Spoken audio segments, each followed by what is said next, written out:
Hello and welcome back to the Make It Count podcast. Kevin Dutton builds things that work.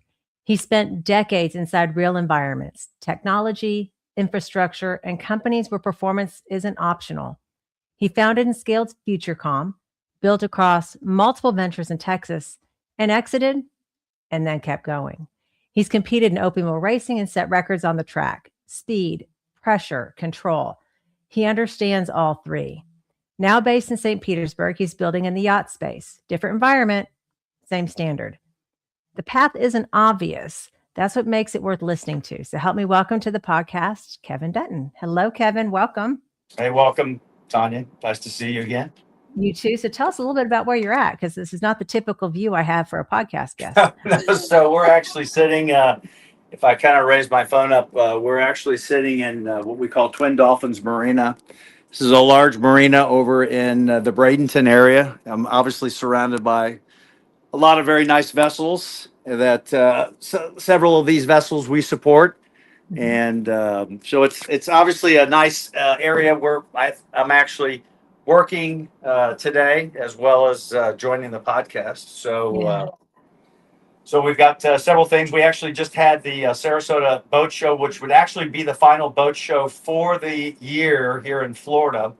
And then we start all over again in October with the Fort Lauderdale International Boat Show, which is typically the largest boat show in the country, which will, again, start in October. And then it rolls through a whole bunch of different locations throughout the year in Florida.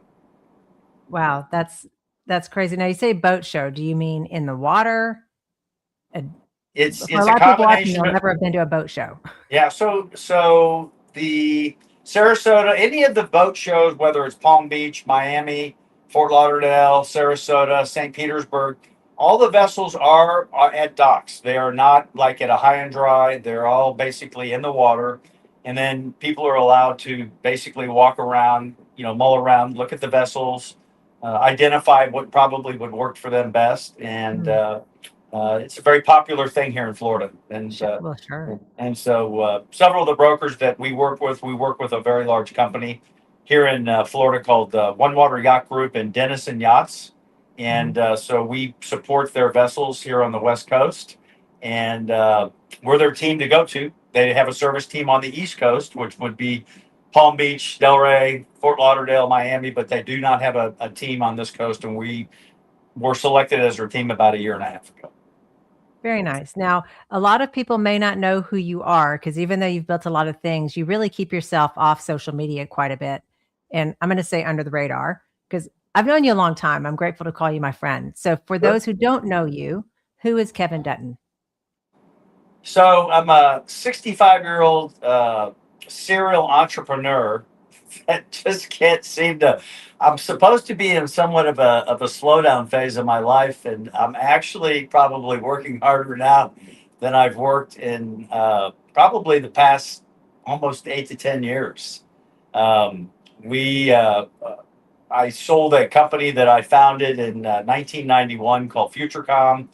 We were in the tech space, and we provided security for the enterprise-based companies, American Airlines, Cisco Foods, Novartis, Alcon Labs. Our focus as a company was really to provide security solutions for those large enterprise-based companies. I founded that in 1991. We actually became the largest McAfee reseller in the early 2000s, and we were recognized several times at FutureCom for our achievements and our goals our sales goals that we achieved at the company. And then we diversified over the years, as if anyone knows about technology today, because everyone talks about it, whether it be AI or whatever the case may be. That industry changes so rapidly, and so we adjusted and we made changes over the years, and eventually we exited the company to a publicly traded company in 2022. I did bring in some private equity into the company in 2008, some angel investors that were part of Carlyle Capital. And those two individuals that came on board to help us steer the company towards an exit strategy, we were able to effectively accomplish that it took us a little longer than we expected, but we accomplished that a little over in about an 11 to 12 year period. And Yeah. so during that time, um, as the founder of FutureCom, Carlyle is a very precise type organization. They're a very large private equity company. These gentlemen, although they worked for Carlyle, they were angel investors.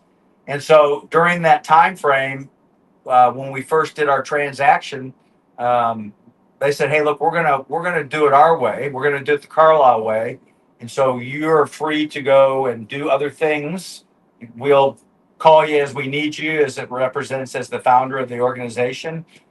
And so, because FutureCom was really a service-based business, I decided to, believe it or not, get my hands involved. I couldn't do anything in the tech sector.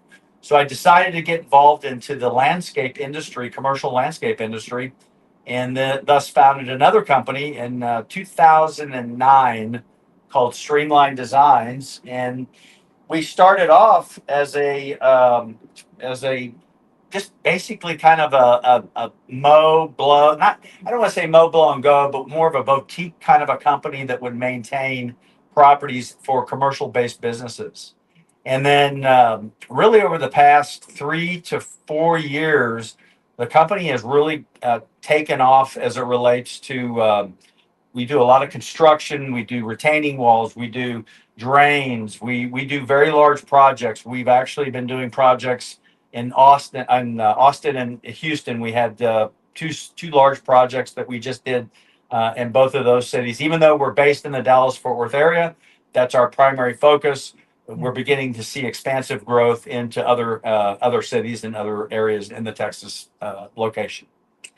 Nice. And then, as I said, as a serial entrepreneur, we we then decided I then decided to get involved into with the blessing of my partners, at FutureCom, I got into the managed service space in the IT world, and we founded a company called SG1 that was really all around supporting small businesses.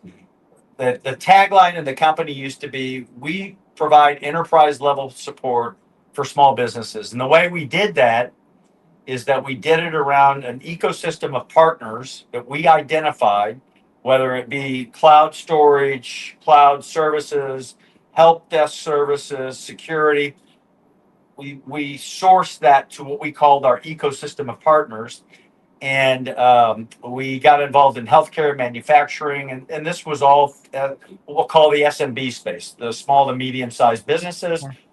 The definition of a small to medium-sized business to us would be 500 employees or less, and very, very, very, very stressful environment. Very, very, very painful world to live in is the managed service business in the IT world, especially for small businesses. That company still exists today, although we've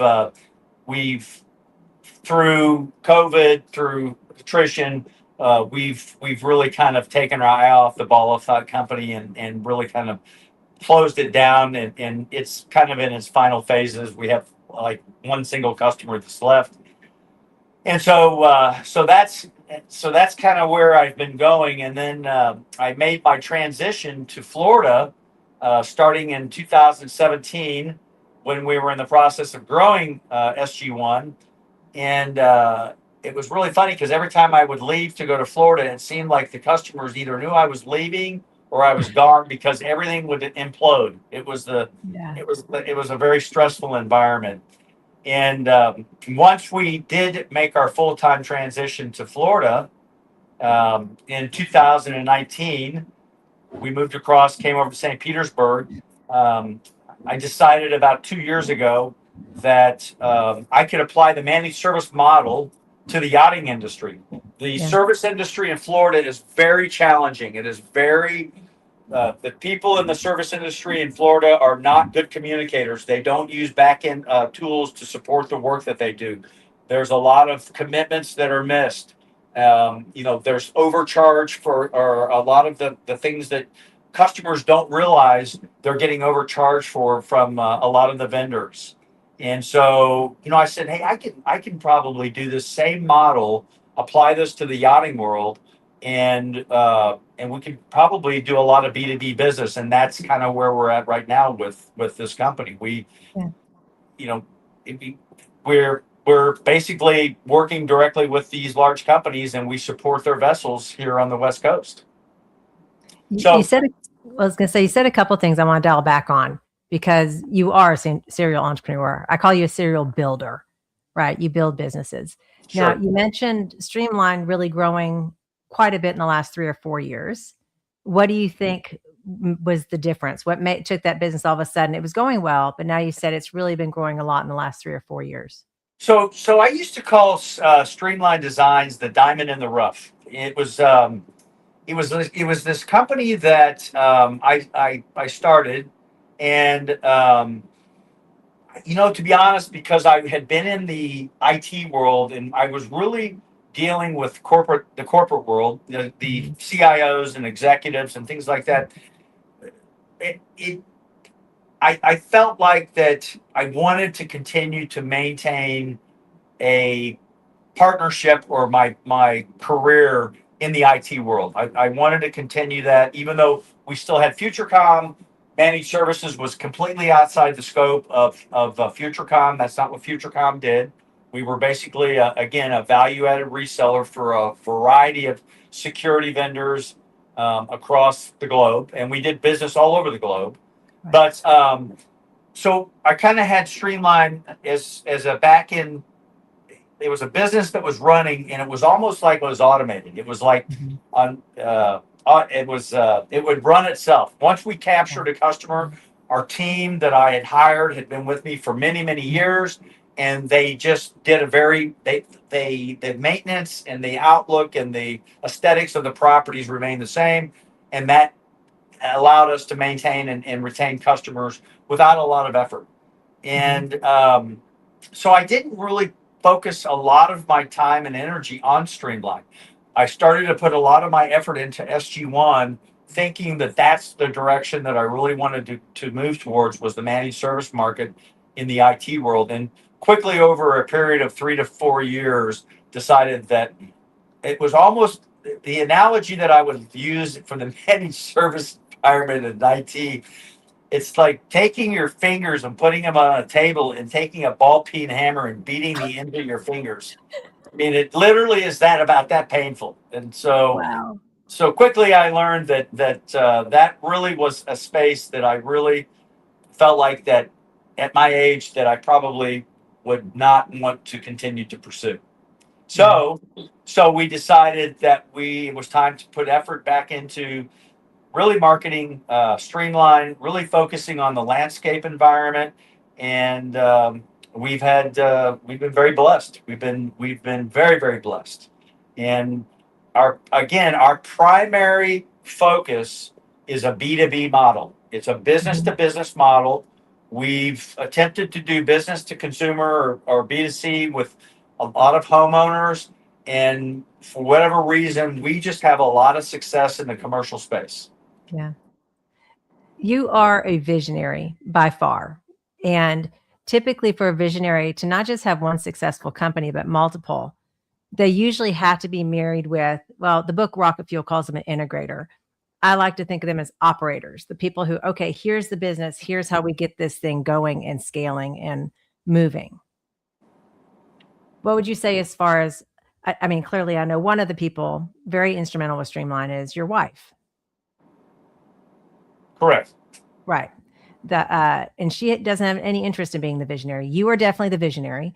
You lay kind of where we want to go, and then she's able to execute. What would you say as far as that being the case across the other things that you built? So I am fairly intuitive. Actually, I think that one of this is one of the blessings that I have, and I have a very intuitive nature. Yeah. And so what I call it building bridges. I like to build bridges with all of my customers, and I like to build the bridges at the sea level. So because I came from the corporate world and I worked in the corporate world, Yeah. I have had the ability to network through to C-level type executives within organizations, and being able to build those relationships or build those bridges. And the thing that I do know about myself for sure is that there are a lot of deficiencies and there's a lot of things that I don't do well. And so I have to surround myself with people who are able to identify things that I'm not good at and help us to make sure we're dotting our I's, crossing our T's, making sure that things that I'm not good at are getting done. And the example of that would be the private equity partner that joined us at FutureCom, a gentleman by the name of Doug Hollinshead, who is really effectively was the CEO of FutureCom for 16, 17 years. And then we had another partner. His name was Greg Bennett. He was kind of our chairman. Those were our two angel investors.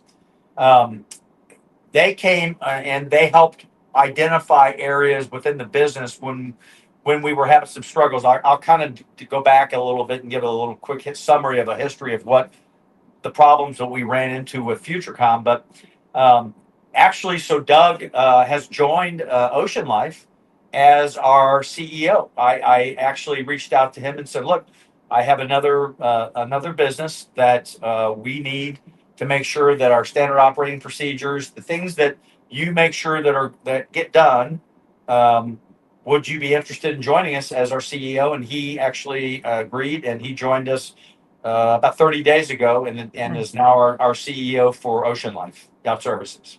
Mm-hmm. I remember So, Doug. I've met Doug. Yeah. And so really understanding the limitations of what I'm good at and what I'm not good at, and then making sure that I've got the people that are around me to make sure that we are delivering the goods and being able to cover and service our customers the way we need to. Yeah. That, I think, that is paramount to any success in any business. I've heard many times about businesses that have owners that try to do it all. They try to do sales, collect, whatever it is. They're the jack of all trades, master of none. I just really don't believe in that model. Well, that's the difference between being able to scale as well. You can't build and exit a business as a one-man band, right? I think Correct. another thing that you've done, just from my optics of knowing you as long as I have, when you've started a business, you start it with enterprise value in mind. So even though it's a startup, you look at it with the expectation that it can have legs to exit at some point. And most people who start small businesses don't think that way. It's a passion project for them. Yeah, so that's an interesting point, and I'll use the example of, so when I started FutureCom, there was really never an exit strategy for the business. I never really thought about, hey, what does the exit strategy really look like for this business? And the one thing that I'll never forget is it was back in 2002. I was receiving my next award as one of the fastest growing VARs in the country. It was the VAR Business 500. And I had my CFO in my ear, and my CFO had said, "Hey, listen, congratulations again on your next award, but I don't know what to tell you. We have been 8 quarters in the red. We've burned every bit of our cash up, and we're just about out of business." Oh, wow. I guess it took him for whatever reason, he would tell me, and I would hear it, but I wouldn't listen to him. And because as a glorified salespeople, the wins are what drive salespeople. It's the win. It is the money. The money is important. It's very important to salespeople, but it's also the win. Getting those wins means a lot. And so the funny part about it is that I brought, Greg Bennett was a personal friend of mine, and I went to him and I took my CFO with him, and I said, "Hey, listen, here's the deal. We're doing $35+ million a year in sales. We continue to grow. We're making no money. We're losing money." And I'll never forget Greg saying, "Hey, give me about a week to 2 weeks to figure this out, and then I'll get right back to you." And he got back to us in a day. and he said, I was able to figure out your problem immediately. He said, in 2000, I'm sorry, it was '03 is when we did, he did the assessment. He said in 2002, you did 3,100 transactions. And of the 3,100 transactions, 1,800 of them yielded you less than $100,000 in net profit. He said those customers have got to go. You have got to fire those customers, and they're drowning your company. And so we actually turned the corner. Greg came in as a full-time CEO for 1 year, and we basically applied, like I said, the Carlisle model to FutureCom. We fired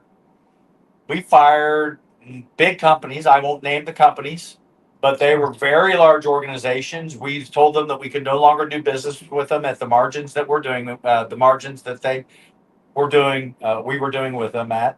And we turned the corner in '04, and we really never looked back. And then in '08, '09 is when I went to them and said, "Hey, look, we need to figure out." They came to me and said, "Hey, you need to figure out an exit strategy. What is your long-term goal of the company?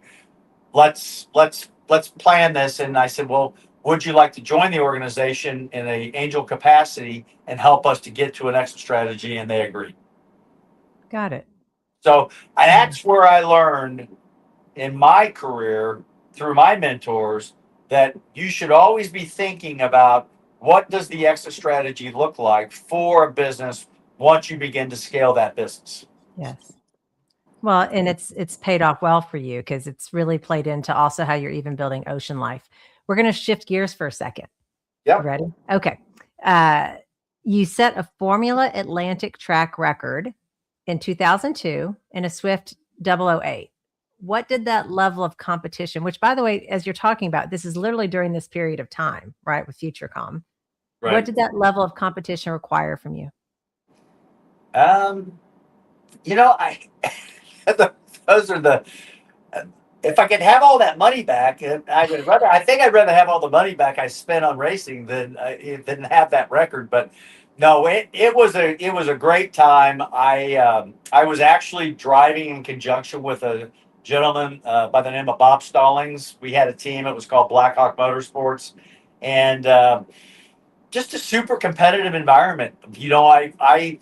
I was brought up around the racing industry. When my short stint with my father when I was living in Indianapolis, uh, as a young boy, he would always take me to the Indy 500, and I was just mesmerized by cars. And I thought, someday I'd love to be that guy or be that person. And I got the opportunity in the middle to late '90s to get involved into that, and it got very competitive. It was a very competitive sport. It was a very expensive sport, but I found that I just had a very natural ability to drive those cars. It was a God-given gift that when I got behind the wheel of one of those cars, and we could collect all the data. We knew what our braking points were. We knew, our understeer and oversteer, areas on certain tracks. And I'll never forget that, you know, Bob. We both had similar cars. He actually had a newer car than I did, but he could never beat me in a race car. But he would always study the data. He would always look at the data that we would collect after we would do all of our practices, and I would also look at the data.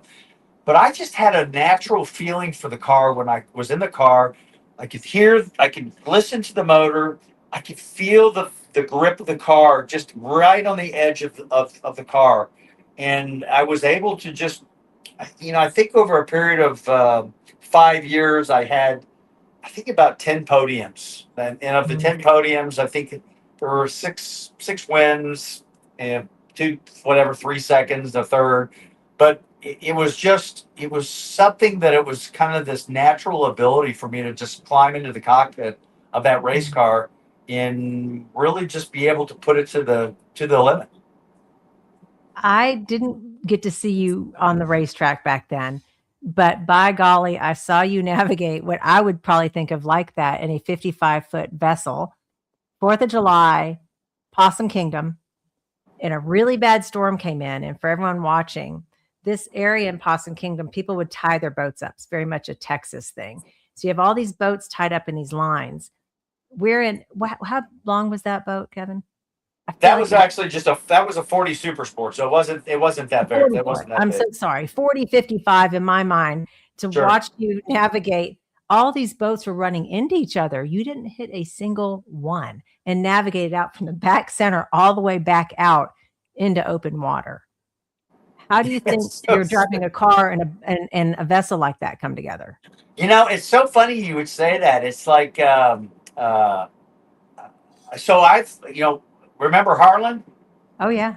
Now, so I don't know what it is. When it comes to machines, whether it's a helicopter, a boat, a race car, I have a natural ability to just navigate. We just delivered a '68 Sunseeker Manhattan. We were taking it over to Bimini, and the owner that had just bought it, that just spent $4 million, was determined to get this boat from the West Coast over to Fort Lauderdale so his captain could pick it up and he could have it. And we told him, we said, hey, look, we have incredibly rough seas. We've got a 20 to 26 knot wind out of the direct east, and we'll bring the vessel to you, but we're going to charge you a premium because otherwise we would not navigate in those type of waters. And we had to navigate through a lot of coral heads because we have something over here called Hawks Channel, which is there's a barrier reef. It's called Hawks Channel, where you can run kind of inside, and then you have what's called the ICW, which is where it's kind of smooth, but you have to run really slow.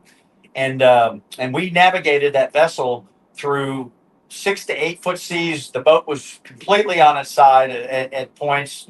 We were the only boat out there, as a matter of fact. I looked at my co-captain, Mike Wright, which you know, Mike, and I said, I don't know, man. I don't know about you, but should we even have left? And there were ships out there, though. We saw several ships, but it was, I don't know. I can't explain it. I just seem to have a very good blessing or a talent as it relates to being able to even flying Carlin's helicopter. He would hand me the yoke, and we'd be flying, and I would take over, and it just was something natural that came to me. It was just very odd. You go into a zone. So watching you being fun loving and spirited and optimistic, when something like that's that serious, like that storm was going on, you just get in this zone. You are laser focused. I have to share this because somebody commented this. Because Nader says, "Come back to IT, Kevin. It is wonderfully chaotic, buddy." Yeah, Nodder's awesome. I love Nodder. He's a great guy. Great. Oh, that's funny. Great guy. But so yeah, so it's been a fun ride. The thing is that at 65 years old, I live in a little bit of a world of chaos, to be honest. And my brain it's I know a lot of people wouldn't understand this, but if it's not a little chaotic in my brain, then something's not right. That's just the way that my mind works. If I'm tasking to multiple things, and those multiple things can be streamlined. It can be ocean life.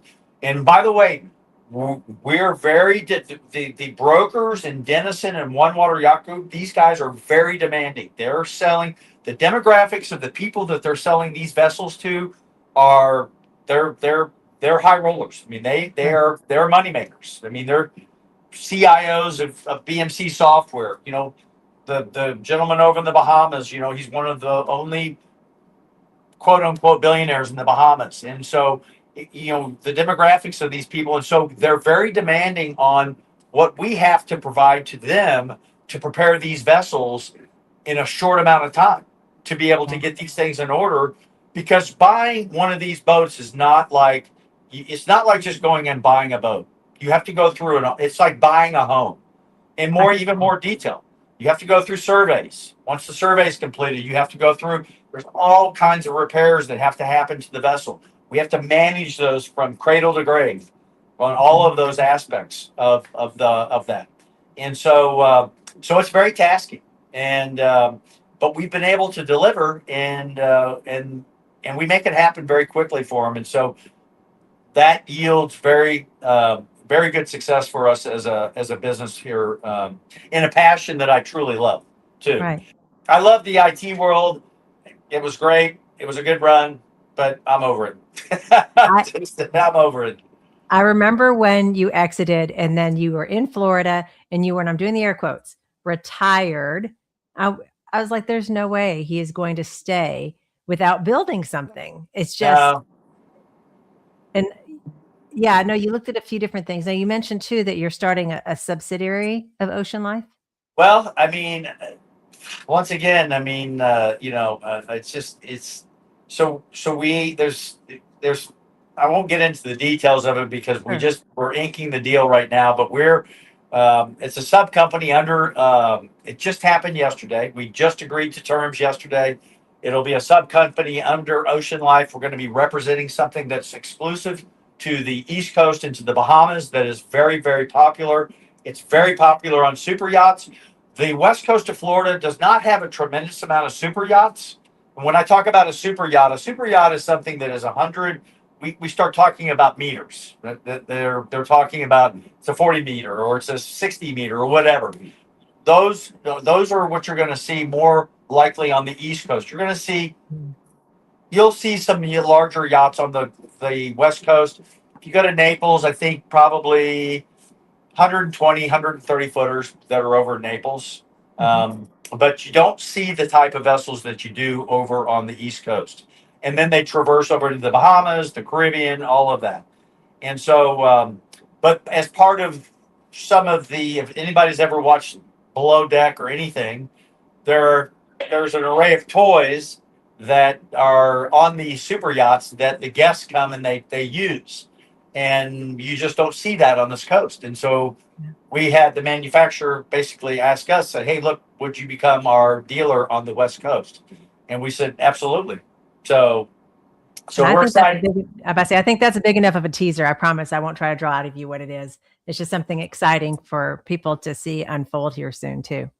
Yeah, and it's it will require a whole new. It's an array of different ways that we can approach sales, rentals. There's a whole new model that we can apply to this, and so it keeps me on the run and keeps it exciting. That's for sure. So yeah. Well, now you've built, scaled, and exited. How do you determine when something is complete, other than the business that you started phasing out because it was like beating the tips of your fingers with a hammer? I'd say that it's complete so here's one of the things that, for good or bad, when I start a business, I try to bring along what I think are going to be good resources in the form of what I would consider a partner. When I started FutureCom, believe it or not, I had a partner. It was Mike Wright. Mike Wright was my partner, and he was a 50% owner of FutureCom. And he was still working at Canon. I had left my job, and I just said, hey, look, we just had different ideas. And he said, well, look, I got a full-time job at Canon. You can buy me out of FutureCom for $3,500. I said, deal. And so I bought him out of FutureCom.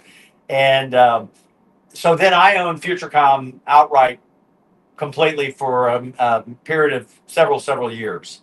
And then as I've gotten into, and then Streamline Design's the same thing. I started that independently on my own without a partner. These other businesses that I've engaged in with our SG1, whether it's Ocean Life, I've brought partners along with me.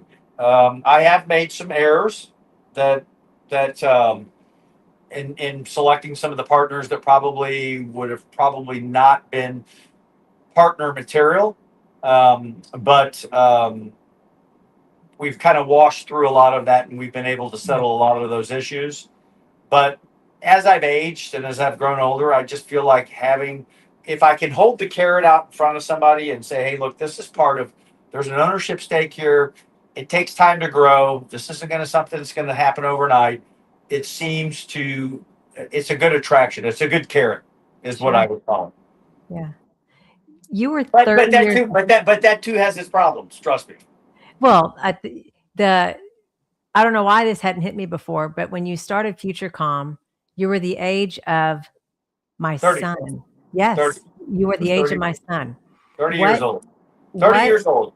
what was the instigator, the flash that said, I need to go start a business at 30 years old?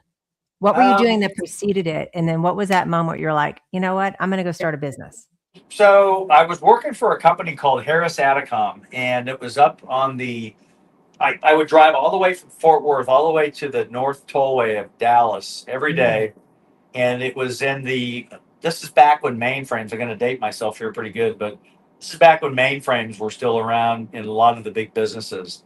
And went to work for a company called Harris Atacom, and they had, back in those days, they had, for the mainframes, they had what they called controllers and things that would front end the mainframes so that that the data could be inputted, all of the things that could transpire back in those days. And so, what was the question again? I'm sorry. You were working for a company, driving to the North Dallas. What was the spark that motivated you to say, Okay, I need to start my own business? So I actually said, so I had worked for a company out of Indiana, and the company represented an automation tool that was basically for DOS. It worked in the DOS environment, which a lot of your viewers are not even going to know what DOS is. It was one of the original operating systems for PCs. It was CP/M, and then there was DOS, and it was 1983 when DOS came out. And so this product could basically automate, and this is funny because automation was already being thought of back in those days. It could automate things that were going on the PC, and it could basically toggle over to the mainframe and recognize the text and the characters of the mainframe. And basically it could do batch files, it could download files, it could massage the data, it could kick off jobs at night, it could do things that normally a human would have to do in those environments. And when I moved to Texas, I determined that company that was repping that company out of England, it was called Automator MI. That was the name of the tool. I said, hey, look, I'm in Texas now, and I'm going to start a company, and I want to lead with Automator. I want this to be the lead product. And they agreed. They said, hey, look, this is a great idea. We'd love to have you come in as a distributor, and we'll support you and help you. And so I actually did go to multiple people to over a period of 12 months. I went to multiple people in an effort to try to get them to say, hey, look, here's the deal. I have a vision to start this company. Mm-hmm. There is going to be risk. If you leave your company, you're going to lose that every 2 week paycheck. You're going to have to, that's not going to be there every 2 weeks like you're used to. But the upside could be massive. I know this tool. I've sold it. I know that large companies that are using it, and it's a great opportunity. And it took me several people to go through that just didn't have the confidence. They just were unwilling to walk to the edge of the cliff and say, you know what? I'm going to take a step off, and I'm going to take that risk.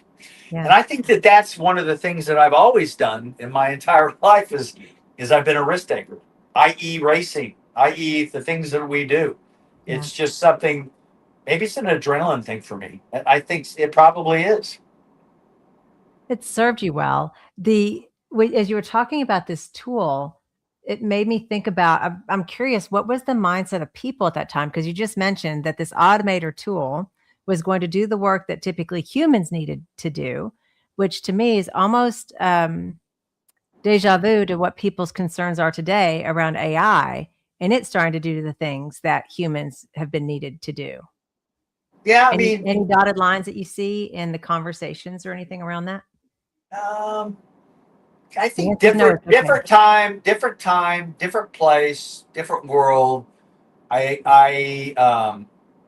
In those days, automation was very rudimentary. It was not anything like it is today. I mean, there's stark contracts. It's really contrast. It's an apples to oranges comparison. I mean, and I have to tell you, I mean, I tell you that I'm glad. I'll be the first to tell you that I have used AI. I like it. It helps me sometimes when I need to think through a process. It helps break things down. But I also think that for the future that it needs to be, it's concerning.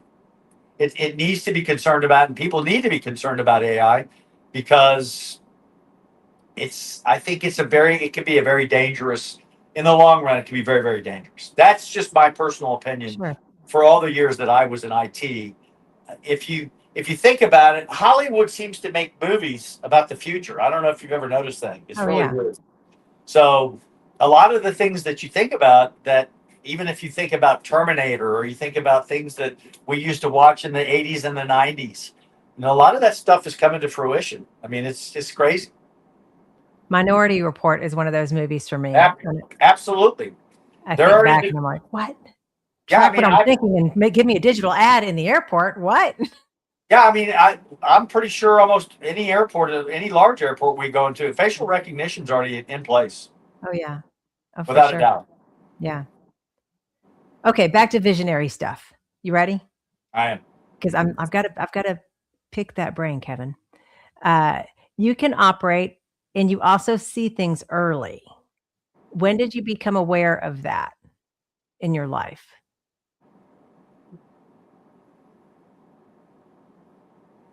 Ask me the question again.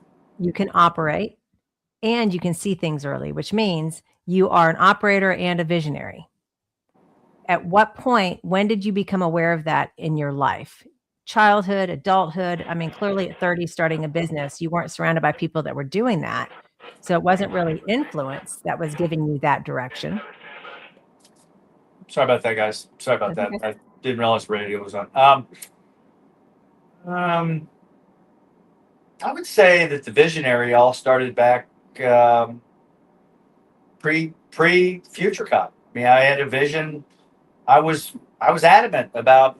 I wanted to start a company. I wanted to. That was kind of my objective, and my ambitions, and the things that I felt like that I was confident in myself. I was confident in the things that I was able to accomplish just in my sales career with some of the, setting a lot of sales records with companies that I worked for years.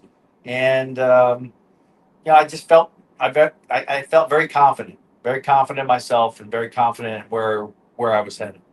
And, but the controlling piece, I had to be reined in several times on the controlling piece. So it was the visionary was always there. I always had the vision. The rein in was, I'd have to be reined in a lot sometimes, but that's to be expected. Yeah. It's some of your best. Some of the best entrepreneurs out there. They have great visionaries and they have great ideas, but again, they have to have the resources, the people around them to make them who they are. Yeah. There's just no question about that in my mind. Yeah. Proximity plays a really big part. I was doing a little study with AI because all these people that I deal with where their parents were poor and struggled, their kids were poor and struggled. And I thought, why is it some can get through that and some can't? And statistically, if somebody is part of, let's call it blue collar America, right, Kevin, middle America, and everyone around them is, if they want to become a 1% wealth earner, that person, the odds of them doing it in their current proximity is up to 4%. Wow. Take that person, drop them in a proximity of people of top 10% wealth earners. which we know shrinks to a very small group of people in America, right? The general populace. The Correct. odds of that one person from here being able to become a 1% wealth earner in this category goes up to 70%. Wow. It is who we are surrounded by is that significant. You know, Tanya, that's a really, really, really good point. And I say this all the time. I really do. And again, very blessed to be able to, I would attribute my networking skills to 60 to 70% of my success, without a doubt. It's not what I know, it's who I know and how I was able to network in and build those relationships and build what I call those bridges. Yeah. And I attribute that to a lot of the success, especially Streamline, SG1 at the time, and then, of course, without a doubt, Ocean Life. We wouldn't be in the position that we're in had I not built the relationships with specific people here in Florida that are tied directly to these large organizations. So One Water Yacht Group is actually a bunch of private. It's a fund. It's a bunch of private equity guys, Yeah. and what they're doing is they're doing roll-ups. They're buying companies. Denison Yachts is probably they're the company down in Florida that sells the mega and the super yachts. And if you look up Denison, you'll see their listings and the type of vessels that they offer. But One Water Yacht Group actually bought Denison, and they own them, just like they're buying other to Tom George. They're buying quality boats. What they're doing is this. It's what PE firms do. Right. They go out, they find a vertical that they want to roll up. They buy these companies and acquire them, and they basically get them into a profitable model, and then they do a strategic exit. Yep. Yeah. Usually about 3 to 5 years, usually. Yep. Yeah. The FutureCom one was, we called it 60 and 60. 60 million in 60 months. And we set that goal in 2008, and then of course 2009 hit, and everything fell. The bottom fell off. So our goal of getting to 60 and 60 was extended. It was extended way out. You stuck with it, and I think besides having vision, that level of grit and tenacity also serves a great purpose, because so many people will quit just before they have a breakthrough. Yeah, I mean, it can get challenging. There's no question about it. It can get challenging and frustrating. All in one. So when you've had those most challenging moments and times where maybe you didn't, maybe you thought, is all this worth it?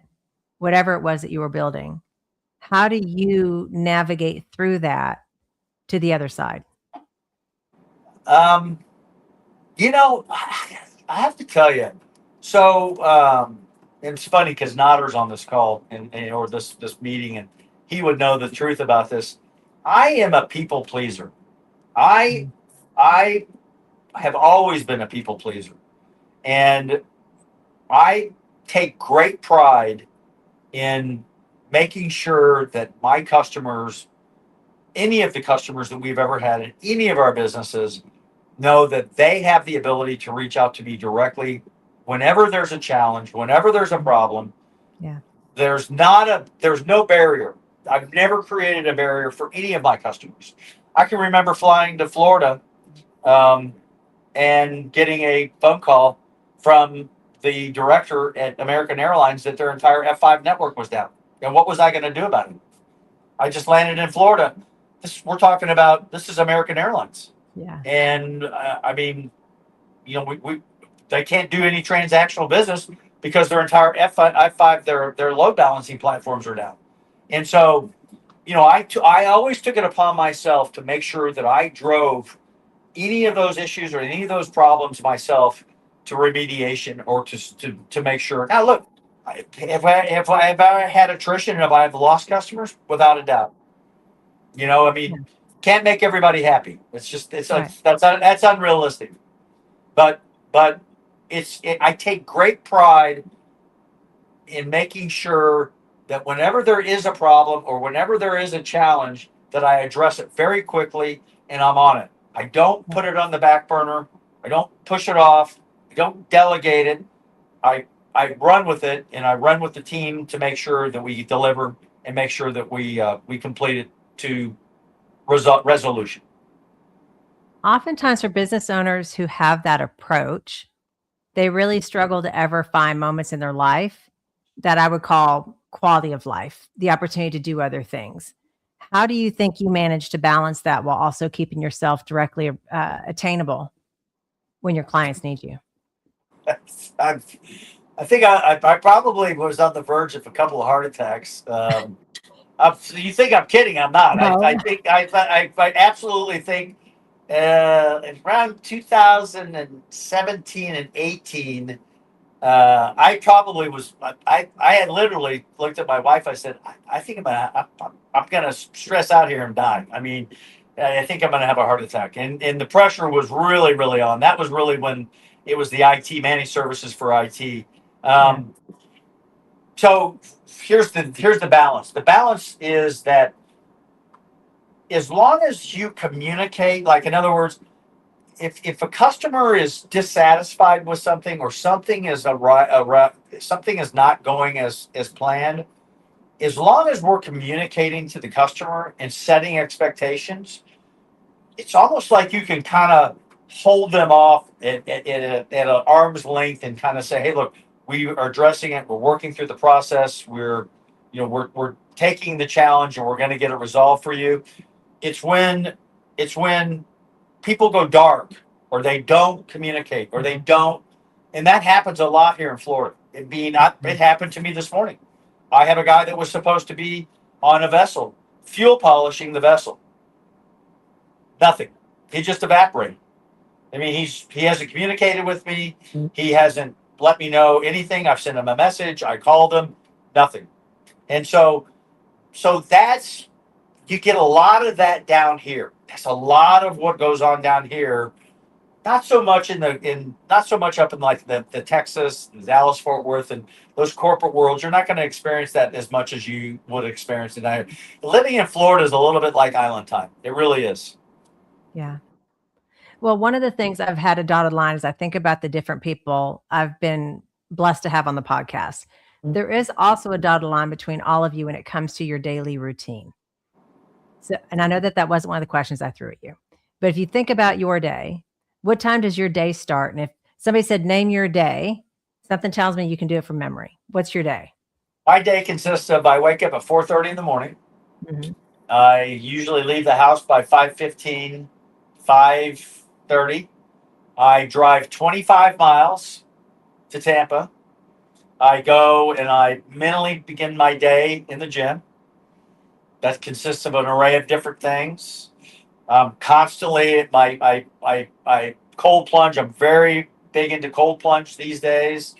Sweating in the gym, and basically I'm back on the other side of town by no later than 8:30, 9 o'clock.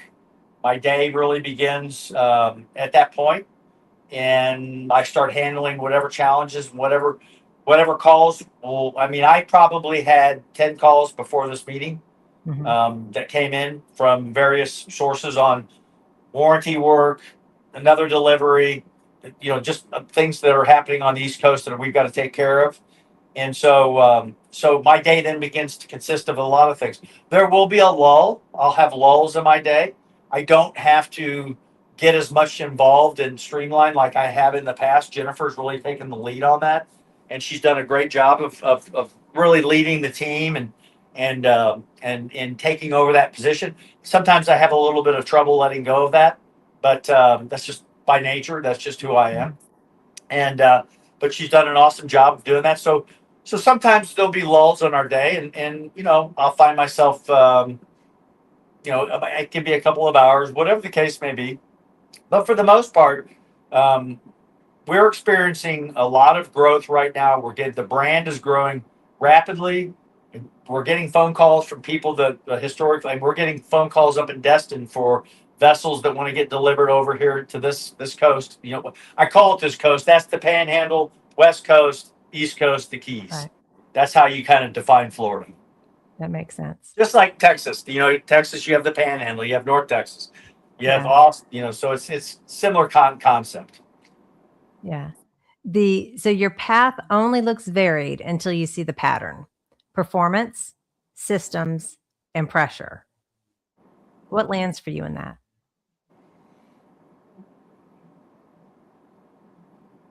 I would say I like to end the systems like I call that the systems I would call our standard operating procedures. I Mm, like to hand that off to. That's why Doug has joined us as kind of that's his role. yeah. I like the pressure points. I personally do like. I like to engage into the pressure points when not so much in the IT world anymore. I'll engage with the pressure points as it relates to customers on things on vessels and things like that. Or if Mhm. I have to make sure that we have both, we have to have them. We put them on the hard. These vessels they're not lifted by marina bulls. They have what they call travel lifts. They're very large lifts that lift the vessels out, and then they put them and they block and tackle them on the hard deck. And so I enjoy having to get these the pressure of making sure that when these things are needing to get happen, that I'm able to facilitate that to our clientele. Yeah. Well, we have a few minutes left. So, for someone listening who wants to build, operate, and perform at a high level, what do they need to understand that most people don't? You know, if you have a passion and you have a dream, then you can't be afraid to live it out. You don't want to get what I call. I think that a lot of things that happen are people get into what I call Groundhog Day. Mm, It's same thing every single day. yeah. Monday, Tuesday, Wednesday, Thursday, Friday. It's this routine. It's over and over and over. There are things that are routine in my life, without a Yeah. doubt. There are things that are routine. Those are what stimulate my endorphins. Those are the things that help me to think outside the box. Yeah. If I'm in the gym and I'm doing cardio or I'm doing something it's amazing how much my endorphins, the things I will think about as Right. I'm stimulating my endorphins. And so if you believe in yourself and you believe that you are an achiever and you're ambitious, then you need to step off. You need to get to the edge of the cliff and you need to believe in yourself and you need to jump. Yeah. That's a big one that It most is a big people. one. Yeah. And and I would say that probably, and I don't have the exact number, but I would say 95% of the people, the populace, would never be able to jump. No, it's absolutely true. I mean, that's a big piece of mindset, right? If somebody has sort of that employee mindset, you were talking about looking for business partners in the 90s. That every 2-week paycheck wasn't going to show up, right? Yeah. Right. So that's probably the biggest piece of work they have to do is recognize that getting a check every 2 weeks also isn't safe because as long as you work in someone else's company, they can let you go. Yeah, you got to believe in yourself. I mean, you have to believe in yourself. I mean, Yeah. if you believe in yourself and you're confident in yourself, look, here's the deal. There's no question that today, nothing is consistent in life. Everything changes. And it's a whole different world today, Yeah. and would I have been able to accomplish the same things today that I did back in 1991? I don't know. I can't answer those questions.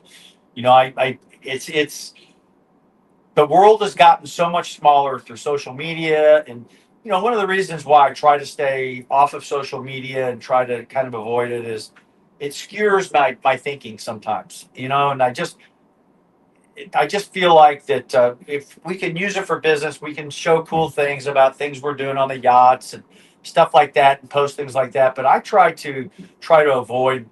And I get it. There's a lot of influencers, and that's a lot of people that are making a lot of money doing that type of stuff. But since I didn't grow up in that world, that's just not where my mind goes. Yeah. That's why I'm not really big on social media. But Well, but I will tell you that we have a huge campaign going on for both Streamline and for Ocean Life that we will have nice platforms of social media that will be showing a lot of the stuff we're doing, and it'll be really cool. Maybe some of it is going to be TikTok. Everybody keeps saying, "Hey, We need a TikTok. We need a TikTok.